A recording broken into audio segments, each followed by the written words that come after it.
Nice.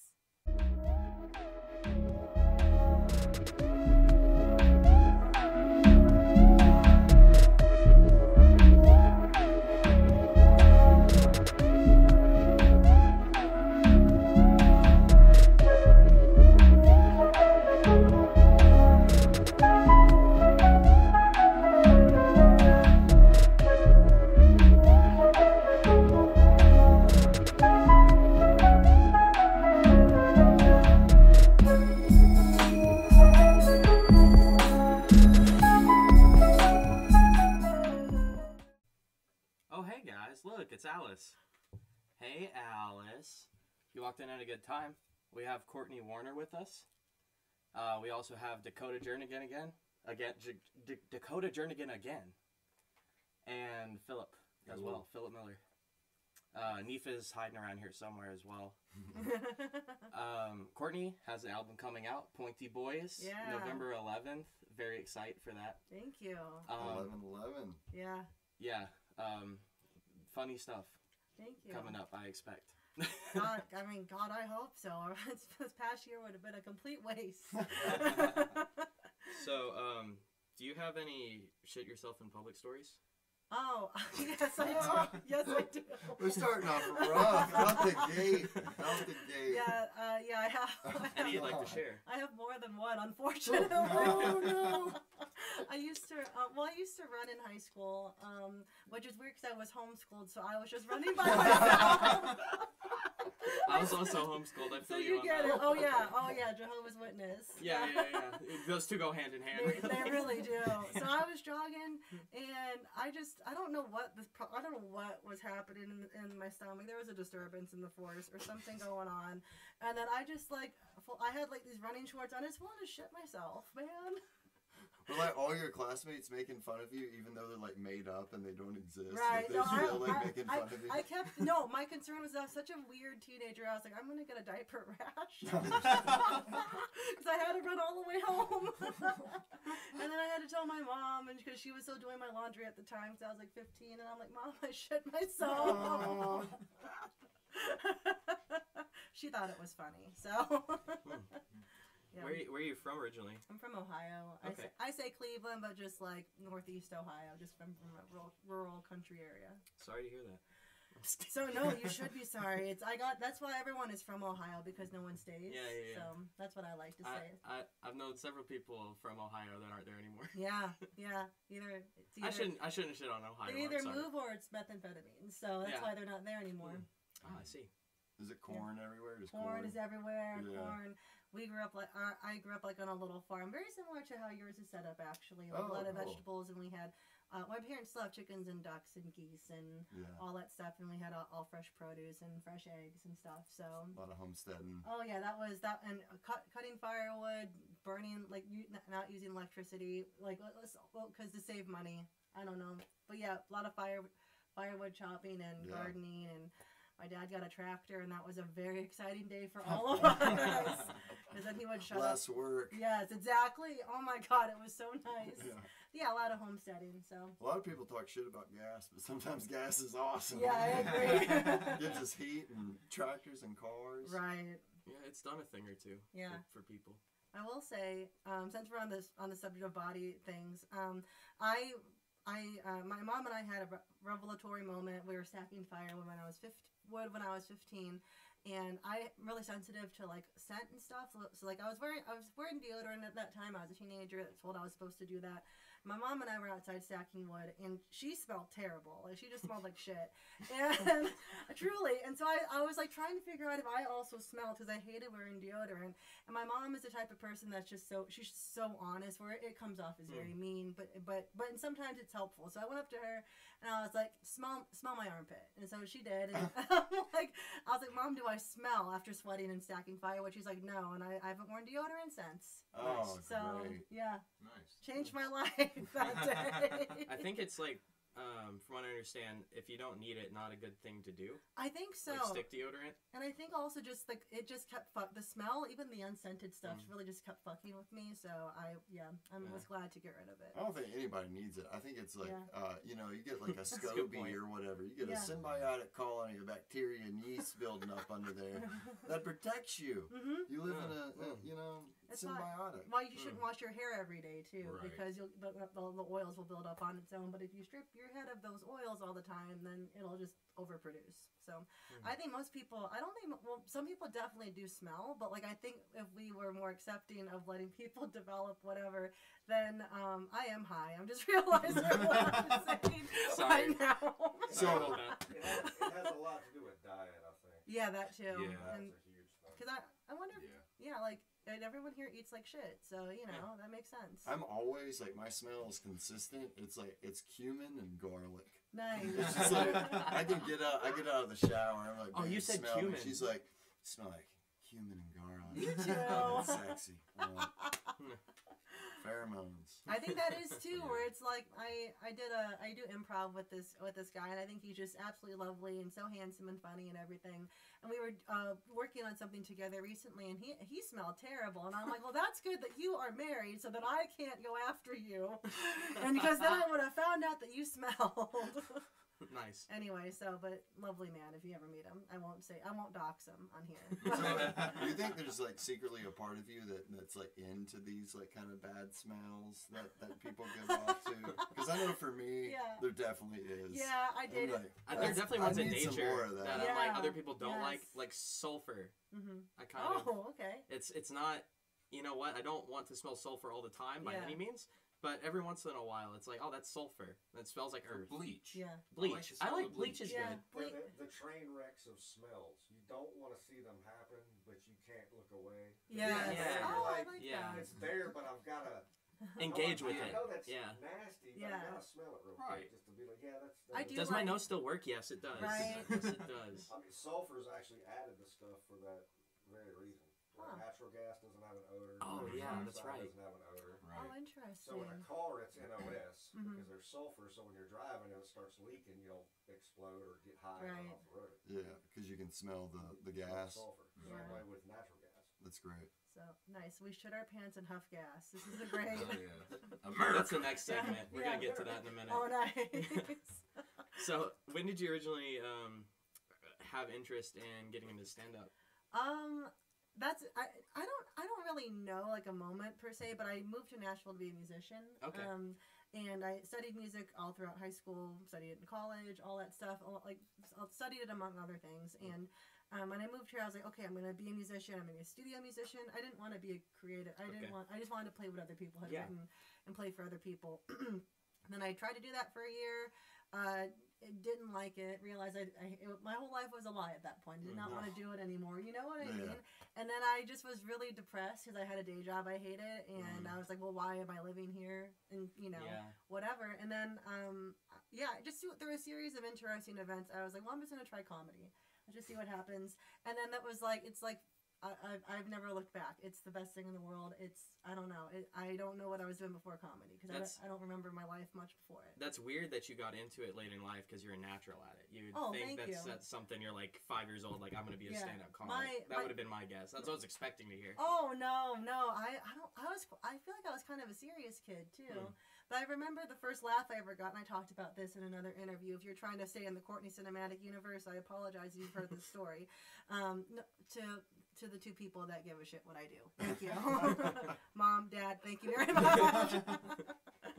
And so the first time I ever got a laugh was like at Thanksgiving, where Mrs. Doubtfire was the first movie I ever remember seeing. It was my favorite movie. Love that movie. Yeah, that was so fresh in my memory as a kid. And I got the whipped cream and put it all over my face and went to the bathroom and came out and just went, hello! Oh my God. I was like a little kid, and everyone lost. I've been chasing that high ever since. No one's ever laughed that hard at anything I've done since. But have you done it again? Oh, I should try to do. I should try to do it again. That might get a bigger. I think it might get me a bigger laugh. For like a multitude of reasons, really. That might be like, that is so cringe. Yeah. I laugh so hard.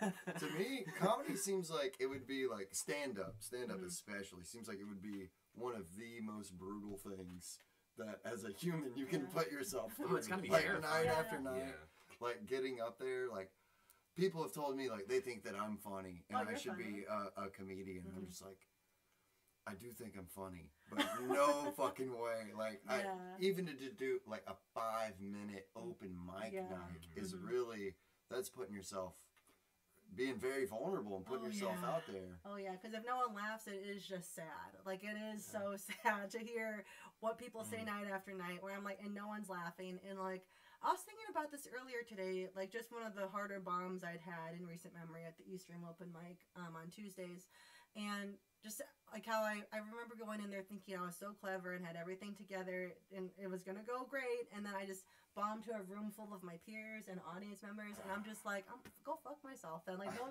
both times I've been like, I'm gonna quit comedy, which I was that angry and that upset. We're both at the East Room, but also that's where I film my special, so 2 out of 3 aren't bad. Gotta take the good with the bad, for sure. Right. It's all a learning experience, no doubt. Is. Do you have any advice for anyone, like, kind of coming up that same way on how to, like, how to defeat those nerves and conquer that and be funny despite pressure? Yeah, Alice, I want to let you know, if you are interested specifically in stand-up comedy or anything like that, I think definitely do other forms of comedy that you don't maybe want to do, that you don't find as inspiring. Like, I did improv for a long time. Improv's not my bag. I can do it, but I think doing that and having other ways to be funny and seeing myself in other ways outside of the one thing that I do love, which is stand-up, it all helps, and it helps give you perspective. So, try sketch, try improv, clown classes, I don't know. So yeah, that would be my advice. That's really good advice, yeah. Oh, thank you. It's what helped me the most, is if you get too stuck in your own head with like, I have to be the best every night at this one thing versus like, I'm taking a class, I'm working on a sketch with friends, or and it's all whatever. being funny it's ultimately. Still learning how to be funny in different ways, and that only just makes you a more well-rounded performer in general. So makes sense. When you were a studio musician, what did you play? I played guitar. Okay. Yeah, I played electric predominantly, but I still have my instruments. I just don't play them publicly really anymore. So, yeah. That's cool. Thank you. Are you good? I'm just kidding.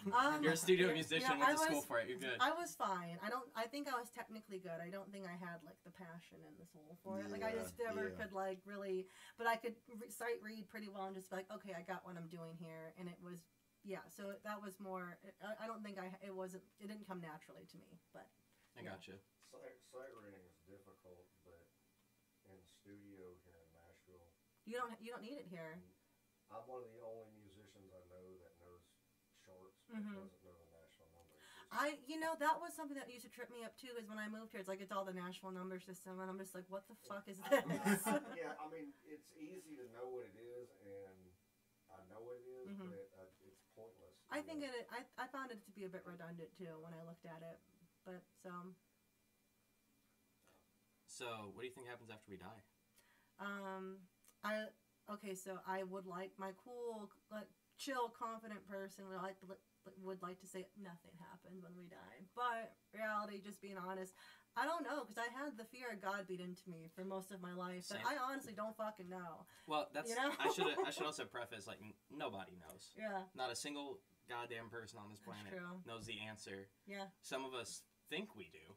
Of course. But you don't. Yeah. You can live your whole life knowing what's going to happen after you die and then be completely wrong. Right. What about, like, NDEs and stuff, though? NDE? Like near-death experience. Oh, yeah. Like, they that's get a good point. Maybe 3 or 4 or 5 minutes of it to peak on the other side. I think there's a completely valid argument to say that they never actually stepped in there, though. They never died because they came back? Their brain's still doing some shit, obviously. Yeah, so I'm not saying that is what's happening. I think that argument is valid, though, to say that that whatever they experience is just a coma or something. I think God gives you a hug. That's a good answer. I like that. I hope you're right. I hope so too. But I guess more specifically, do you have like any intuitions or feelings about it? What seems right to you? I think what seems right, and it's just that there's nothing. I think that you get this one life, and also you just to do whatever, I guess, So I hope there's nothing, because it would be so I get a lot of religions in general think there's an afterlife, but it would just be sad if there was nothing and you live your whole life for something that will never happen instead of living for it right now. Oh, that's a good point. It's like even if you do survive this, you should live as though you don't. Yeah. So I like to think that there's not anything, just so I don't hold myself back. Sure, it's useful. It's a useful way to live. Yeah. I agree with that. Regardless of what happens, you should ultimately just live as though you're going to die. Because, I mean, this is such a weird, beautiful gift that we're all sharing. And it's like, I know personally it's really easy to take for granted, despite how miraculous and insane it is. Like, going to your day-to-day job, like, this fucking sucks. It's like, what are you doing? You're this living, breathing mammal. We should always be in awe. We're just like our brains sliding out of our mouth that we're even alive at all. That's it, and it's probably like some kind of defense mechanism that we have boredom. Oh, 100%. 100%. I was thinking about this recently. I was talking to a friend of mine and just how hard it is to find people you connect with. Like, we were talking more in the romantic sense. She had just gone on a date, and we were just talking about, we're both two single individuals, just talking about like how hard it is. And it's like, a lot of complaining, of course, with that stuff too, but it also was like, oh, but we're lucky what we actually can find, that when you find a connection with someone, it's amazing. So that's kind of like one of those other things where it's like, we're so lucky that we can even experience that.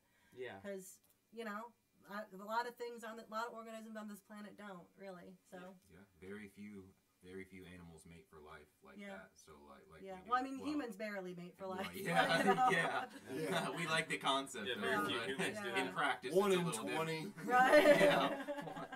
We love the wife guys. They're a hot topic right now. It's So this is random, but we were watching. No, you fell asleep. We were watching I was watching a nature documentary on octopus and different squid things. Forget cephalopod. Thank you. Yeah, there's this one squid. I can't remember which one it is. It's not a great octopus, but it's some kind of octopus. I think there's like a reef where they all go. And there's hundreds of thousands of them, and it's like basically like a club. That's where they all intermingle and meet each other, and it's a complete sausage fest. Like, dudes outnumber the ladies like 11 to 1. Oh my god. So you have all these like, what's up, bro? Yeah. Bro? Yes. And that's exactly, yes. And so it's like, the little documentary was focused on this one, and he's like not very big, and he like gets there late. And so he's like looking around, and all the females all have these mega jet octopus. They're like 10 times his size. That's like literally guarding them like a cage. Oh wow. And what does this motherfucker do? It's like the most beautiful thing I've ever seen. He tucks in his arms and changes his color to match the way the females look. Oh. And this dude sneaks in underneath the male, and they fuck. He fucks the female, and then when he comes, he drops his guard, and his arms all tangle out, and he changes colors, and the big one just reaches down and like snatches one of his arms, and so he inks in the male and the female's face. It's like deuces, and is out of there. And I'm like, that octopus is my hero. Yes, I aspire to be that octopus. That's beautiful. He has big tentacle energy. Yeah, big tentacle energy. Straight up, dude. Beautiful. Yep. That's amazing. Yeah. Nice. Well, good for him getting in there. That I had no point in bringing it up. I just wanted to share that That's with beautiful. you guys. Thank you. No. That means a lot. What documentary is it? It's actually was that the Seawolves one?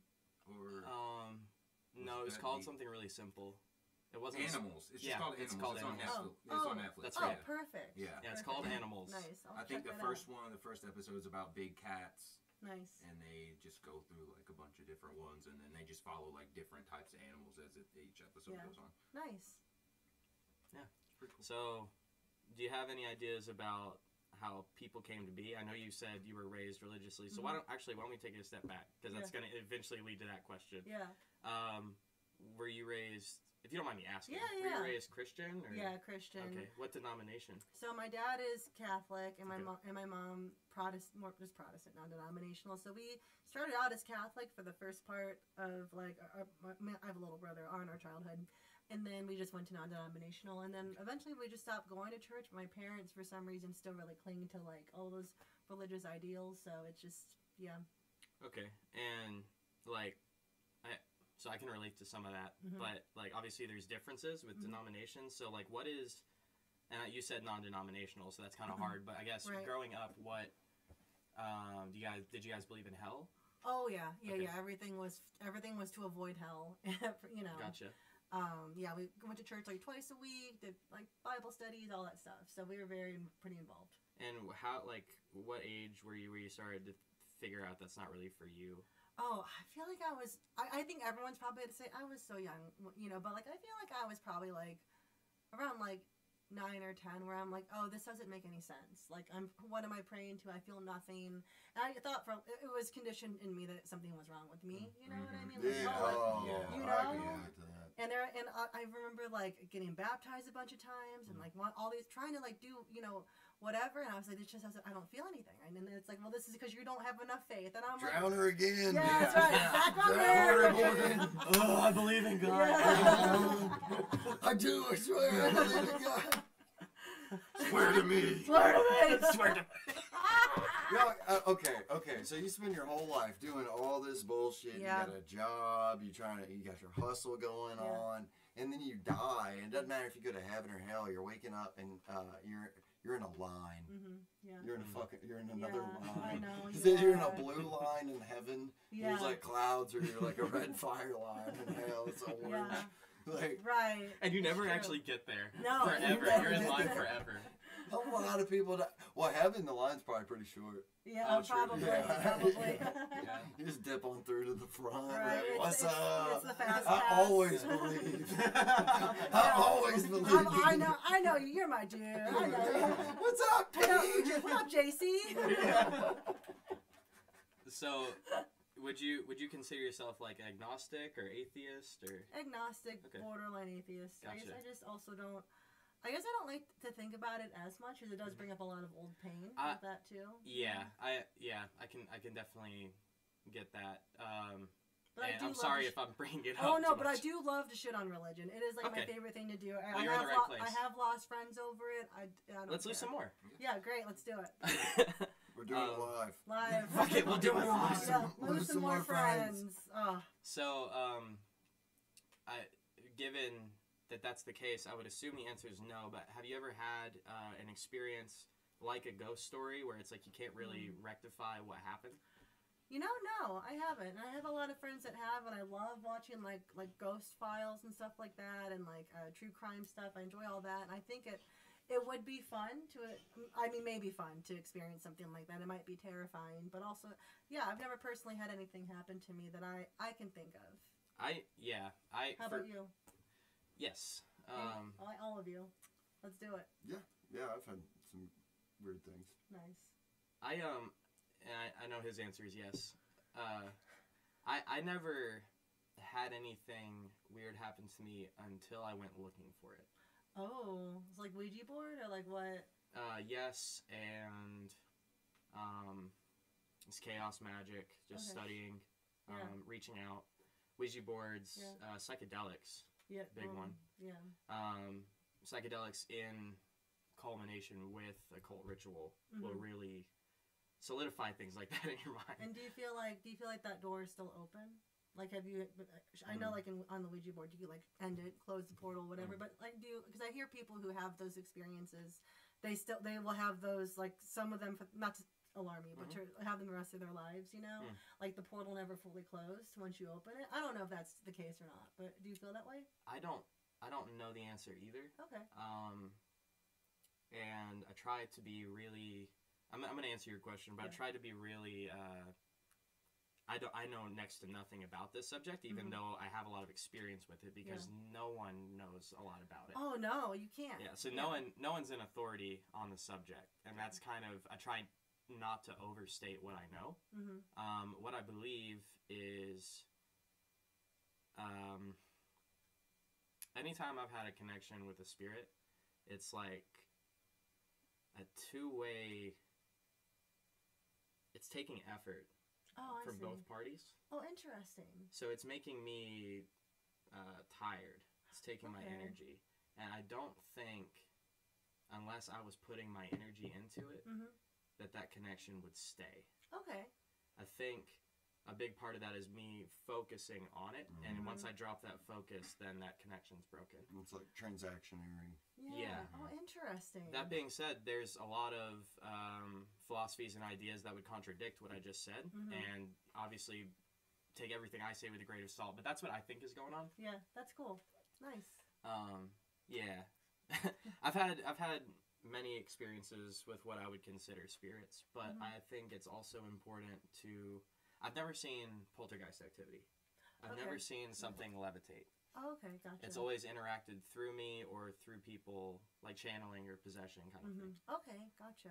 So, and every time, without exception, that I've interacted with the spirit, it's so excited to be interacting with you because you have something it wants. You have a host. You have a body. Yeah. And, like, I don't think it can do anything without that. Damn, interesting. That's, I don't know. I just got chills. Holy shit, yeah. Damn. It wants what you have. Shit. Yeah. So that's why, first of all, why a spirit would bother to communicate with you at all is like, what does it get out of that? What's up, man? Let me get that body. Yeah, let me check That's out a that good-looking body. Yeah, let me check that out. You got some Looking ink on thick. there. I'd be in that body. I'm wearing a suit. I'm wearing. What are you complaining about? Yeah. Your It's a legs are fool or fine. better about like for demons. Yeah. I'll take that tiny dick. I don't care. I don't care if my back's a carpet. Right. That's great. Let's do it. Yeah. Oh, shit. Oh man, it's like it's Yeah. almost like Casper, where like the uncles. Did you ever watch?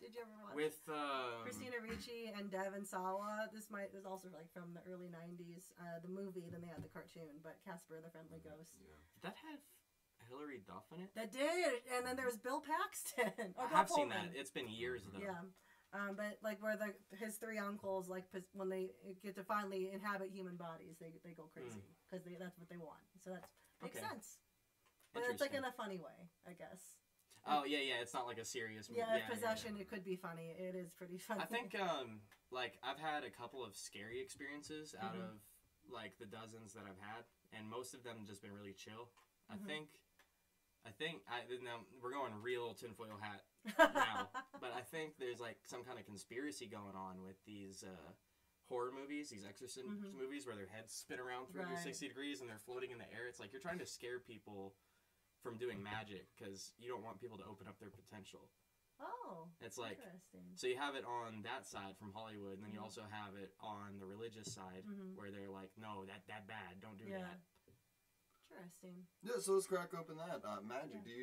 Would you say that you would cast any spells or do any like rituals on like a daily basis, or? I don't think so. No, I have crystals around my house. I also just like how they look too. You know, I do have tarot cards, but I've not learned how to use them. But I like it. I really respect it and appreciate like anybody putting effort into having a ritual or anything like that. That takes discipline, you know, and so I respect it. Our society really has a lack of rituals. Yeah, I think just even like America in general is relatively new to all the other countries too. So any kind of tradition or whatever is not upheld because it's all really still strong culture. Right. There's definitely a lot of cultures here, There but is. not super strong cultures that are like thousands of years And that's old. interesting because here in America, for thousands of years, they were practicing rituals. We just don't practice the rituals that natives practiced. Yeah, that's true. We just destroyed their culture. Yep. There's 100%. so many like out of the 99% of the mounds and things that have been destroyed in North America, the few that are left are like just very accurate like solstice mounds and stuff. They Like there's one in Tennessee, Old Stone Fort. Mm-hmm. I don't know if you've been there before, but it's a really cool site. It's like 11 acres or so, and it's this kind of mesa where the Duck River and Little Duck River meet, and it wraps around. And the Native Americans, I believe, they like leveled the top of it, but then they built these huge mounds that are more than a mile long, wrapping around it. And it has a natural, like solstice marker where there's this entrance into it that points towards the like solstice sunrise or sunset or something. Oh, nice! It's really cool. That's awesome. Damn. Yeah. We were just talking. Who were we talking to? Oh yeah, our friend Dave. He was saying that like they used to have these they have these really long hills and they build horns to the shape of the hill. I wonder if you heard about this, Neef. Where like, so you have these like really big horns, and they blow into them and move shit with them. So it's like you have like 4 or 5 people all blowing these horns down into a tunnel, and then it's like you have 1 or 2 guys down there like moving a block that is way bigger than they should be able to lift, but like it's being moved along basically. So the vibrations of the sound is like raising the stone enough for them to like. And the guy I was talking to was saying this would be a really, because I struggle with the idea of pyramids just being human labor. Like, I don't care how many slaves you have, that's such an undertaking to do that. I'm like, he was like, well, they could have done it with sound. And I'm like, how so? And he's like, well, this other culture, they did it with these horns. I'm like, oh shit. Yeah. They moving blocks with sound? Apparently, now this is cool too. The pharaoh would have this stick, and it would have 2 tuning forks at the top of it, and then it would come down to a point at the bottom. And if you strike them, you know, the tuning forks would get in line with each other, and it's a drill. That's how they're cutting stone, is you just, with sound. That's cool. That blew my mind. I'm like, why aren't we using that? Yeah. Yeah, we can levitate objects with just sound now. Yeah. And so I don't see why you wouldn't be able to lift up a 1,000-ton giant megalithic stone either with sound. Right. Yeah, If just you have be a bigger enough of scale. it. Yeah. That makes sense. I agree. It's sound is the same thing as everything else. It's frequency. Yeah, it's a vibration. It's a touch. So it's the same thing as magnet. It's the same thing as light. Yeah, it's all just pushing. Yeah, it's all just a wave. They're all waves, right? Everything's vibration, man. But I feel like in a way, I heard something that made me think of this the other day, that a sound is a touch from far away. Oh, And, that's like, beautiful. It really is. Yeah, But at the same Through time time as well. You can touch someone through time. that's true. And I feel like true. all of the senses are touch. Yeah. And like if you're tasting something, particles are touching your tongue. If you're smelling something, Sight. Yes, sight is photons Eye touching contact. your Yes. cones. Yeah. Well, light is not just a way higher Wave. frequency wave Yeah. than sound. And matter, I was talking about this the other day, matter is atomic structure, and an atom is nothing but electrons and a nuclei, and that is nothing but energy, so that's just vibration. It's just vibration. Yeah. All the way down. So everything really is vibration. Yeah, that's Hermeticism, right? That's Yeah. that's Right. occultism. That's we don't. Yeah. Do you know about Hermeticism? Like it's kind of hush hush, but it's permeated everywhere, like throughout our society. Really, I don't really know a whole lot about it. What is Okay. it? Hermeticism is Hermes Hermes Trismegistus. Trismegistus. The thrice great, and it's from like whenever there was Greece invaded Egypt, there is like their cultures were melding, and they realized that they had like some similar gods, and the Hermes of Greece was equated with the Thoth of Egypt, and they had pretty much the same parallel things, and they combined them together, and then kind of this person was personified and born into this that has these like holy texts written, ones like the Emerald Tablets, that's very famous, this like alchemical thing that no one can decipher. That's basically the Philosopher's Stone. Harry Potter. Sorry. Yeah, a lot of things like the tarot, the modern tarot is like from Hermetic cult. Nice. Yeah, it's supposed to be symbols of dreams. It's like where objects and ideas you come across in the dream world, put into kind of like a form you can observe and kind of like rectify that way. Kind of like dreams are so fluid, so if you're able to like harness it into something like that that's static, it's like you can look at it now, whereas usually you can't really get a good look at it. Yeah, no, I love tarot because it just gives you something to think about too, you know? Where I'm like, oh, I haven't thought about it that way, but yeah, that does seem, you know, is just open to interpretation, which is nice. Have you had any experiences where someone's read your tarot and it's been like, oh my God, this is like a message from something. The beyond. Yeah. I was saying a little earlier too that I had my tarot read at a show one time, and my life was going pretty good. I had just a few things that were like kind of in the back of my mind of like, I wonder, no, everything's gonna be fine. It's gonna stay fine forever. And then I get my tarot read, and they were all good except for, and it's not even that the Tower is a bad one, but I know it's like a symbol of change. And she was just like, oh man, just keep an eye on that one. Some shit's coming down the pike. And probably one of the most powerful cards in the deck. It absolutely, I mean, yeah, my life changed a lot. Not for, it was bad, and then now it's gotten really good. So, but it's almost always that way. I feel like the Tower shakes the foundation and gets rid of the bad. It cuts the fat, but it's just like a ridiculous experience that you have to go through where it feels like your whole entire world is crumbling. Yeah. Some sort of agony and grief. Yeah. That can be like a breakup or a change of jobs or... It was all of those things. All of it at once. Yeah.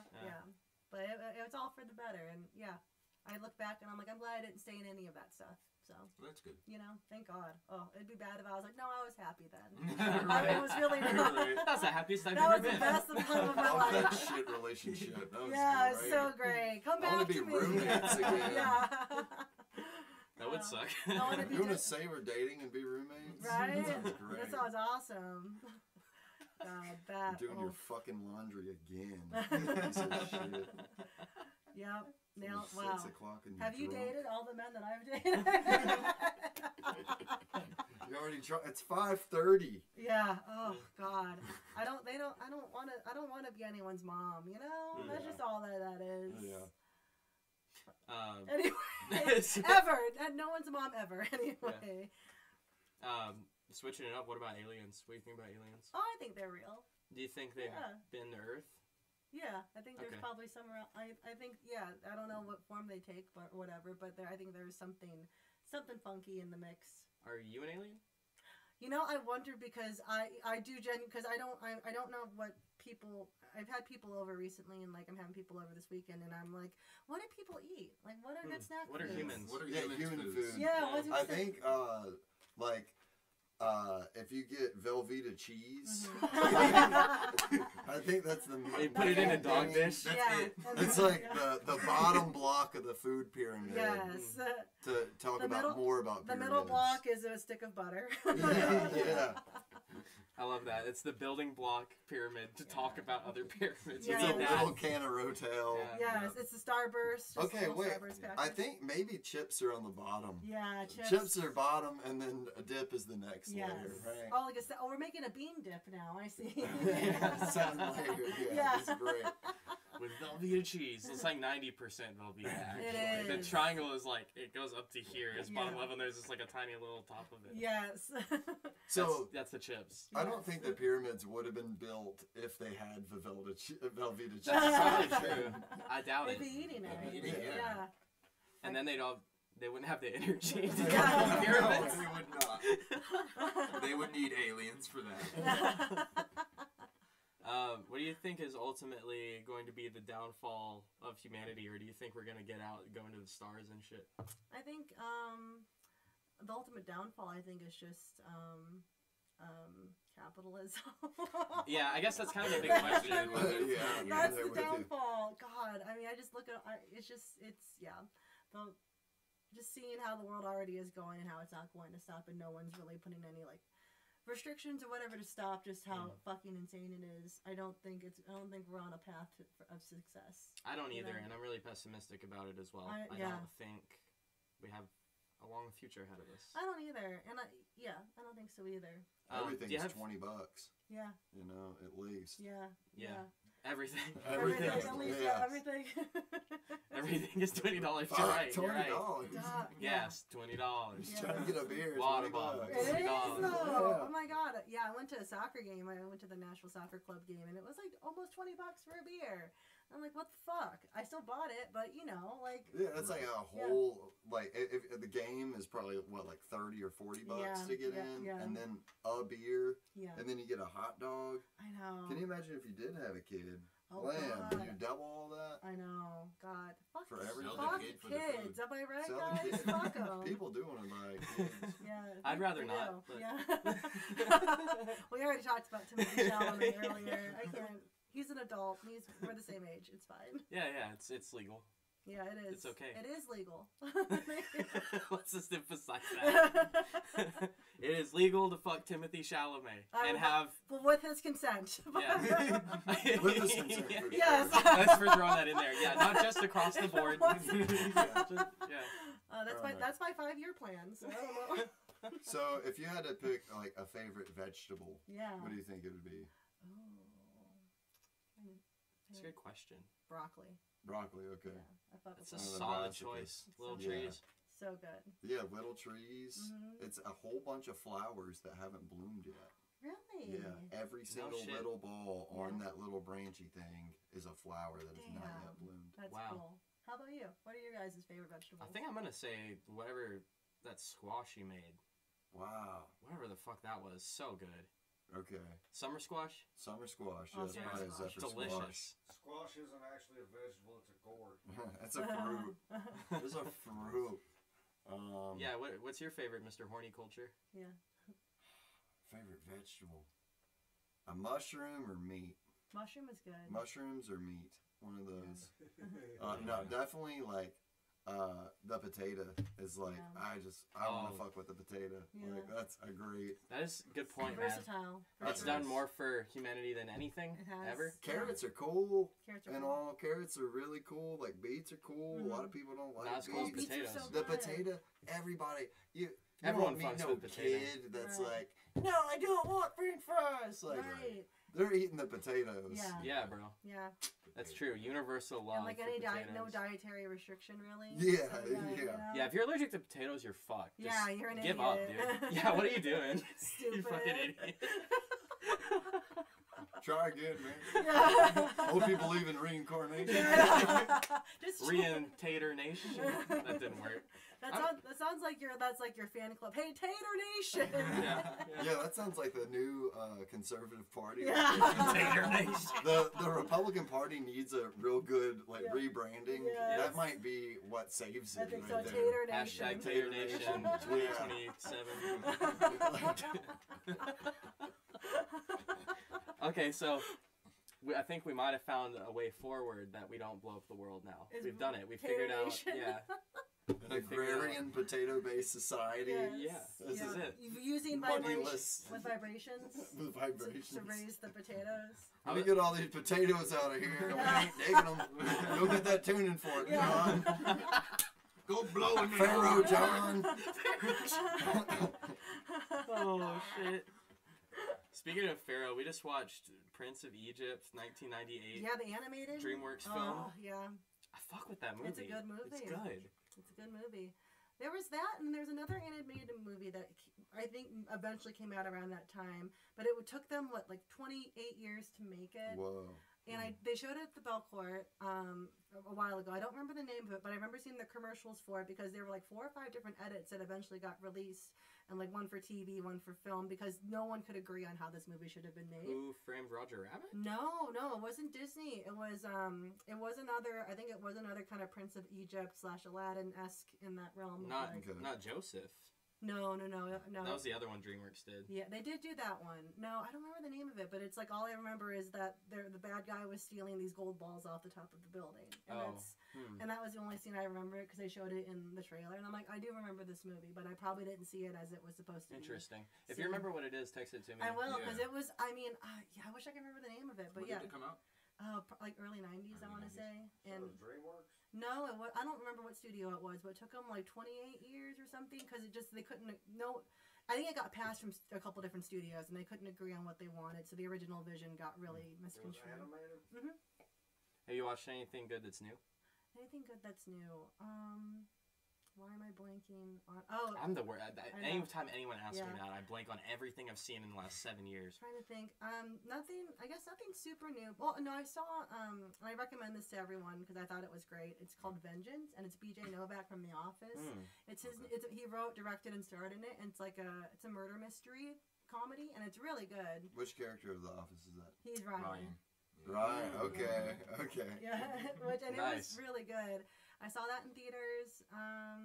What else did I see recently? And one movie, it came out last year, but it was still something that sticks with me. I think, not everyone should watch it. Actually, I think read the synopsis before you watch it. But Titane, great movie. I haven't seen that either. Oh my god, it's this French body horror movie. Okay. Very, very. Oh, I loved it. I saw it. I'm interested. I got a new job. I got offered a new job that day. And I was like, I'm gonna go to the movies. And I was like, what are they showing? And they happen to be showing that. Maybe not the best celebratory movie, but it is very fun. watching some of those scenes. I'm just like, this is the best day of my life. But yeah, Titane. I will recommend that to everyone forever. It's really good. Cool. I feel like, what did we just watch? Oh, I watched, what is that called? Crimes of the Future. Okay, yeah. Cronenberg's new movie. Yeah, did you like it? I did. I heard mixed reviews on it. It's so strange. And I'm like, well, that's him, though, too. Like, he made a movie where people get off by getting in car accidents. Yeah. You know what I mean? Crash is so good. Crash is good. You ever seen Crash? I have seen Crash. I've seen Crash. Like, it's a great movie. I referenced that movie a few times in my stand-up, and it's probably where I maybe shouldn't do it as much. It's supposed to be in every show. Like, no one's getting and they're just like, what? No, I know this movie where like you can only get off if you fuck in a car that's crashing, and Holly Hunter had a gash in her leg, and the guy jerked off in it, and they crashed the car. Yeah. Anyway, I don't think I spoiled anything for anyone. But it's a good movie. It is. Yeah. That's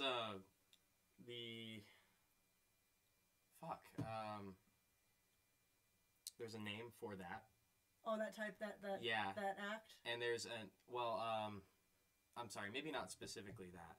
It's like there's another movie that came out a couple years ago called Onania Club, and it's by the guy that did Human Centipede.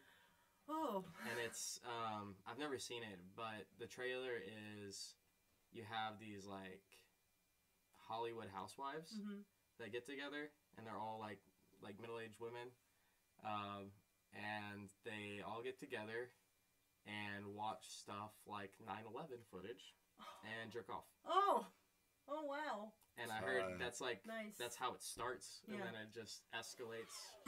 And that's their thing. Yeah. I hope there's some like fan-made Pornhub stuff. That's what I'm getting into after this. Is some 9/11 footage. Yeah, dude. It's an inside job. It's an inside job. That's too real, actually. That's too real. And the plane hit. Yeah. Oh! Chadfield can't bounce down beers. Oh man, that's wow. Good to know. Yeah. So that's a thing. Yeah, there's a word for it. Neef, don't look that up. Yeah. I'm way ahead of you. Oh, nice. Way ahead of you. I'm not looking at Oh. What is your birthday? Oh, my birthday is April 13th. That's Aries, right? Yeah, Aries. Yeah, Aries Club. Hey, mine's April 4th. Nice. Wait, I was born in 93. I don't know if that matters. 96. Nice. So, okay. If you know what time you were born, it makes a difference. The year doesn't, though. I was born around like 4:15 p.m. I know that I'm an Aries, Capricorn, Moon, Virgo rising. Oh, okay. That's what I was about to ask. Gotcha. What I understand, it matters exactly when and where. Yeah, I didn't. Yeah. Sorry, when I said the year doesn't matter, I meant the time that you're born has to be adjusted back to primary. And there's one for every single planet and astral body, right? Like we all have like the same like Neptune or something, and like it's like a generational kind of boop, boop, boop, boop. Yeah, some of this stuff is So what are you guys? I'm a Cappy. I love a Cap. I love a Capricorn. No Cap, love Cap. No Cap. I'm a Gemini, Libra, Pisces. Ooh. That's the vibe. That's the vibe. Yeah. I love it. You just emanate wizard. That makes sense. Yeah, you are. Yeah. I love it. What about you? Aries, Libra, Libra. Wow, so you have, but Aries and Libra are supposed to be like best friends. So do you? Well, on opposite sides of the zodiac. Best fucking friends or worst fucking enemies. I've dated multiple Libras, and it's just like fire in both ways. Like, we either hate each other. They're air because they're fanning the fire. Yeah. And no one else can really like puff me up like that, or just completely put me out like that. I get that. I hear Aries. We're supposed to be good with Aquarius. Turns out. Dated an Aquarius too. And Capricorn. We're supposed to be good with them. Yeah. That's why we work so well together. That's beautiful. Capricorn's great. I love a Capricorn. You should. Like wait, when? January, December. No, December. Even better. Okay. The best. December Capricorn. That Sagittarius cusp. Yeah, the December Capricorns, because also I think you understand what it's like to not have a birthday party. So. Oh, so for Did multiple reasons. Birthday parties? Oh, because of Christmas. And it's that like mutable sign. December. Being a Jehovah's Witness, we didn't celebrate birthdays. Oh, that's right. So you didn't have that. I didn't have it anyways, but being close to Christmas, I couldn't imagine I would have been getting 2 parties. Wait, hold on. Your birthday's in April. Yeah. That's 4 months after. Christmas. No. I'm saying people in December don't have good birthdays. I missed that part. I see what you're saying now. So. Oh my fucking God! So is my brother. Nice. And I hate to say it, but so is Timothy Chalamet. Well, we brought it back. That is called a callback in comedy, folks. Yeah. Beautiful. I'm taking notes. Let's go back full circle. Yeah, we wound the clock back up to Tim. So. I'm gonna have to go watch more of his movies. Oh, you'll be in love. You'll be in love. Timothy Chalamet. You gonna go ahead and throw some energy into these cards? Yes. Do it. Sorry, we can stop talking about Timothy Chalamet. I think we hit our quota. If I say it enough, then it'll come true. So. You say that's how manifestation works. That is. Alice, go in the bathroom, turn out the light, and say Timothy Chalamet 3 times. Please. Spin around first. Yes, please. Spin around, Please. The power of manifestation is real, so I'm not good at shuffling. I never. Anyway, it's good. So just pick one or pick 3. So let's do a 3 run. Let's put the whole deck right here. Okay. And then grab the top of the deck and slide the whole thing over and spread all the cards out. And then let's pick 3 of them. Go 1, 2, and 3. Okay. And we're gonna make a little story out of it. All right, and flip them over. Pick it up and put it like this. So like that. Yep. You doing a 3-card spin? Yeah.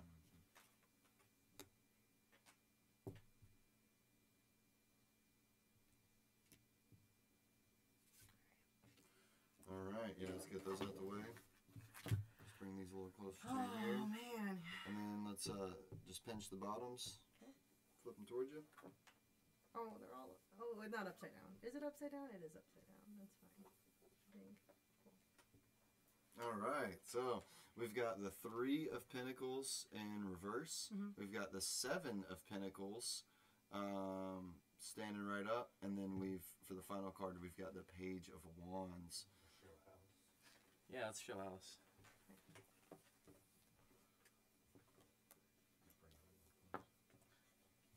So that one should be upside down, and the other 2 should be right side up.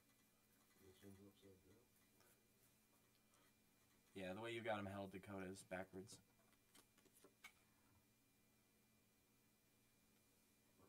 That looks cool. I love how the background's bleeding through the blue screen cool. thing. Yeah. Cool. It makes the So I don't know a ton about minor arcana. Do you, Dakota? Yeah. Yeah. So the 3 of Pentacles, and this card would typically represent your past situation. So the 3 of Pentacles, it has this young, student. He's a sculptor. He's just learning in the trade, and with them you've got like a nun and a friar, and they've got plans for the architecture of this place that he's working on. So he's doing the work, he's learning, and they're talking to him about his work, and they're approving him of it. So this card being in reverse, it could be a little bit like maybe it's not so much a group effort thing, and maybe you're going at it solo, and you're like carving your own path, and it's not so much a teamwork thing, and you're just messing things up yourself. You're just forging your own path.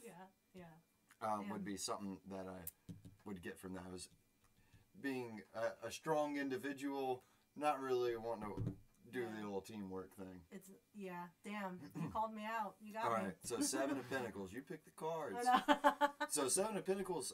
This card depicts a man that has he has a crop growing, and he has a hoe, like a little garden tool that he's resting on. And there's 7 pentacles that are depicted, and he is kind of looking at them. He's put in a whole lot of effort into this, and he's not reaping so much, but it seems like very, very soon he's probably going to get his reward for waiting and being patient. So as a agrarian, as an agriculturalist, I always identify with this card. I always got crops in the ground, you know. And then for this final card, we get to see the pyramids. This is the Page of Wands. We see the pyramids. This man is depicted. He's wearing salamanders, like a beast of fire and transformation. He has this staff, this wand that's growing with life. And this is a scholar of ideas, of always coming up with new ideas, always being in creative mode, on the go, and maybe even keeping those things private too, and not sharing them with the world, but having something that'd be a very strong end card for this read too. Like that's a very nice card. Damn. So how would you say that you resonate with these cards? Very much so. Holy shit. Oh my god. I was like, Dakota, I know we know each other, but also like, damn, that's wow. You picked the cards. You're good at this, Dakota. Yeah. I mean, the cards picked you. I just told you what the little bit of things that I know from studying tarot for like a year. I noticed that, and I appreciate that, because I've seen people read people's cards and cast them themselves. And it's like, so basically what you're saying is you know more about that person than they do. Right. Like your intuition about that person is stronger than their own intuition about themselves. Right. It's kind of addictive. I don't touch people's cards. But I noticed that, and I like that. For reading, I let them do it. That makes so much more sense to me. Me too. Yeah. And this was incredibly accurate. Like all of it, it all encompasses where I'm at right now in life too. Like just kind of like, I feel like I'm a little bit of an in-between spot of like I have things in the works, I have things that I can't really talk about that I'm excited about, but also having to make the decisions on my own, because it is just me with every kind of decision. It is, I am like just pretty much figuring things out on my own. So it's I think that, wow, damn. Do you have a manager, or are you your own manager? I used to have an acting one, but then I just didn't really have the time for acting stuff, so I am by myself. But I also can't talk about other stuff that might be coming up. So that's but so that may not be forever. So being by myself, but being by myself without a manager is what I meant to say. So I just fucking gave it away. Oh, whatever. I don't know. We'll see. We're getting 29 views anyways. I know. Everyone knows. That's a little generous, Dakota. A little generous. But not all of our friends know, because they're all watching. Alice ain't gonna tell nobody. Alice ain't say shit to nobody. She's down. Nice. She's a down ass bitch. Yeah, Alice smoked a big old fat bowl and like ain't even gonna remember half of this. Good. Also say. But that was incredible. Wow. Yeah, I love the tarot. I really have an appreciation for it. Me too. On that note, Pointy Boys. Yeah. Pointy Boys. What's up with Pointy Boys? 11/11. 11/11. Is that on purpose? Yeah. I mean, it was. Yeah. Once I kind of had everything kind of solidified to pick out a date, I'm like, oh, it's a Friday. It's 11/11, which is fun. It's also right before the holidays, where people are gonna be trapped inside and maybe want to listen to something or watch something because it'll be also available in video format. So I try to plan it right before the holidays, so there is something in the mix, something new for people to watch. So, Okay. Awesome. Yeah. So a little bit of marketing there, you know. But yeah, it's coming out on all listening platforms and still figuring out the visual platform. I actually can't say which one yet because I don't know. But yeah, so I'm really excited about it. It's been 6 years of me doing stand-up, labor of love, and it's a culmination of all. I'm 29. I'll be 30 in April, and it's all of my early years of starting stand-up. And all my 20s, and just kind of a Pointy Boys. You'll listen to it, you'll watch it, you'll see why it's called that. I can't explain why. I mean, you can probably assume, but you can't. I can't tell you, and you have to just listen to it and experience it for yourself. So you're going through your Saturn returns right now. I am. I know about that. It's been Y'all know about that, do you? Neve knows about that. You don't know about that. You're too young. Yeah. Saturn returns. Yeah, it comes around again. Around your 28 years. 28 and 29. Yeah. And then like 31 is like you're out of your Saturn returns, and you better have figured it out. Oh, interesting. Interesting. That is very Saturn. I'll say. You better have figured it out. I'll say, like, it has been just kind of a whirlwind of a lot of things. A lot of things there's certain things and people that aren't in my life anymore that I thought would be there forever. You know, different relationships and like friendships and stuff, and then having a job change or the comedy stuff, just different things. And I'm like, oh, I thought I'd be doing these things and be around these people forever, and I'm not. And it's been just a wake up call of like I've just been kind of in this miserable, complacent area that I'm like I really need to like get my ass in gear and finally just realize what is around me and like what to eliminate before I get into my 30s. Yeah. I definitely see the work that you're putting in on my feed, on my Instagram daily scroll while I'm pooping or whatever. You know, I'm catching you at least 1 or 2 times. Like I saw Pointy Boys today. Yeah. And like to get back to that, like is there like an overarching like concept that you can share with what Pointy Boys is like about? Yeah, it is. I mean, it is really just me being in my 20s and growing up homeschooled, growing up religious, getting out into the world and having to experience all of that, like shell shock on top of getting into comedy, which is a seedy, gross world, but also amazing. You know, and so boys are pretty pointy. Yeah, there's a lot of pointy, lot of cocaine, which is why. So, but yeah, and so it's mostly just I always like someone asked me this recently, like what my comedy is, and I just say that it's honest, and that's all that I can say about it. It's honest it's as honest as I can be to myself. Sometimes even more honest than I feel like I can be in conversation. Sometimes I try to be honest all the time, but it's just sometimes To me, all of my favorite comedians they're soothsayers. They're not even up there. They're not saying any jokes. Oh yeah. Like George Carlin or something, and just laying it out, or like Bill Hicks. They're like those are some of my favorites. Yeah. So, actually, on that, Dakota, like where do you think it comes from? Do you think it starts with you, or do you think that's with comedy or there's a whisper spirit behind it? Oh, I see. There's an Alex Gray painting. He did all the Tool album covers. Where there's the guy's painting, and there's a spirit like an angel like whispering like what the thing basically is to paint. it's a painting of a guy painting, and he's like focused in on this painting. And there's this entity behind him, like shooting 2 lasers into the back of his head. Damn, that reminds. Did you ever read Dune McKee by Stephen King? No. It's very long, but it is I like that book a lot by him, and it is very similar concept. Okay. But like more evil, I guess. I'm gonna write that down before I forget. Dune McKee, it's good. So where does comedy come from? I don't know. I think it's just I feel like I've always kind of communicated in a certain way that I don't know if it's ever come across.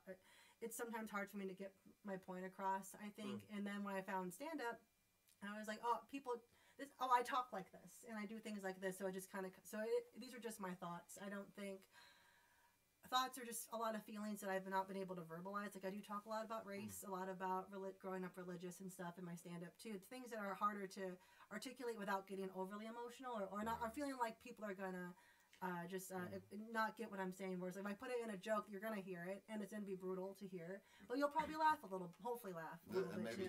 Maybe change how someone thinks about things, like a little bit of perception too, by hearing truths. Yeah, just by giving Phoebe Waller-Bridge, who's an amazing writer, actress, comedian, all that. She wrote the show Fleabag. And she says when you get the people to laugh, they're opening their heart up to you. So then that's when you can hit them with something sad or something honest because they're already ready to accept it. Yeah. And they don't know it subconsciously. So. And I would say that is hands down one of the best things that one can do for humanity. Make them laugh. Yeah, especially about their trauma. Yeah, like, it's a lot. Laughter is healing. It is. If you can be like grieving something that you don't even know that you're grieving about, and then someone else is able to bring it up, and you're able to like process it because someone is willing to be vulnerable in this like public display like that. Stand-up is so amazing to me. Oh, yes, dude. Laughter is just as much a reaction as crying is. It is, yeah. You know, and it's kind of wild because people will cry out of pain, fear, sadness, and joy. And people will laugh out of all the comedy, fear, nervousness. Yeah. You know, even anger. I think people have that, like when you're so angry, you just laugh at how ridiculous something is. You know? If somebody's robbing That's you, madness. you might start That's slipping laughing. into madness. So, you're just like, oh my god. True. Well, you either can laugh or you can cry in most situations. You know, so yeah, man. I do both, but generally try to laugh. Well, fuck it. I guess this is how things are. Yeah, it is 100%. It's just like it is what it is. You know. When you're a kid, you think an adult is a thing, and it's like someone had something about this actually. I'm trying to remember who it was. I can't remember right now, but like an adult is a child that's pretending that they know what's going on, and that's all of us everywhere, and it's hard and it's scary to be a person. Some people have it much better than other people. Like we all have a pretty good situation comparatively to a lot of people. Like toilets and stuff. Right. Yeah, the toilets have it the worst out of all people. I have a bidet. Damn. Yeah, shit at my house. It's great. I didn't see it there. I'm just gonna come over to your house every time. I'm also on septic, so like don't flush or like ask me if it's okay to Okay. Good to know. Good to know. But the bidet is for free use. It's the open. bidet's for right? free. All right, And even if you're not pooping, you can go in and just like, I want to check out this bidet. Right. Let's give it a little test drive. Right. Yeah. Okay, I'm dropping $79.99 on this thing. I bet you it's worth it. That's reasonable. I'm getting primed for this. Right? It is worth it. I feel like it's worth it. That's like the cost of a toilet already, basically. Man, in this economy, dude, a toilet's probably $400. Really? Oh, yeah. So a bidet's cheaper? Yeah. But you can't pee. You can't really pee. You can't pee in a bidet. You What do you pee mean? You can pee in the sink though. You can pee on a bidet. Most of the bidets that we get here in America are add-ons to the toilet. Yeah, it's just a little thing. Oh, that I you have sit seen on. that. I have seen what you They're have. not Yeah. European bidets that are a whole separate thing. You'll get Oh, asked to okay. leave if you do something in there. We've talked a lot Right. about poop this episode. We have. It's nice. But yeah, poop. We're gonna call this the Poop and Timothy Chalamet episode. Oh, That's what I they're love gonna it. call Timothy Chalamet ain't shit. What- That's the what- title. What about Shit and Chalamet? Oh, shit and that's a good one, Chalamet. too. I love it. Whatever will get his eyes on this is what I need. I just think we just got to get in the same room. All we and need's a listen. follow. We just need a follow. Yeah, Just from one him. Cortney Warner follow. Yeah. Yeah. It's a new hashtag. Shit and Chalamet. That should be a sticker for your show. Shit and Chalamet. Yeah. That sounds like a shampoo. Coming soon, Alex. Alex. Well, Courtney, thank you so much for being here. Oh my God! Thank you for having me. This was awesome. Yeah. Next time you're releasing something, want to promote something, I'd love you have it back. I'll come back even when I have nothing to do. Okay, great, awesome. This is awesome. I had so much fun. We're gonna play Alice. a board game next Monday. Nice. Alice, check out Cortney Warner. Check out Pointy Boys. Links below. Do that. 11-11. Do that. Alice, check out Cortney Warner. Check out Pointy Boys. Links below. 11-11. Alice, check out Cortney Warner. Check out Pointy Boys. Links below. Do that. 11-11. And we'll see you next week. Bye.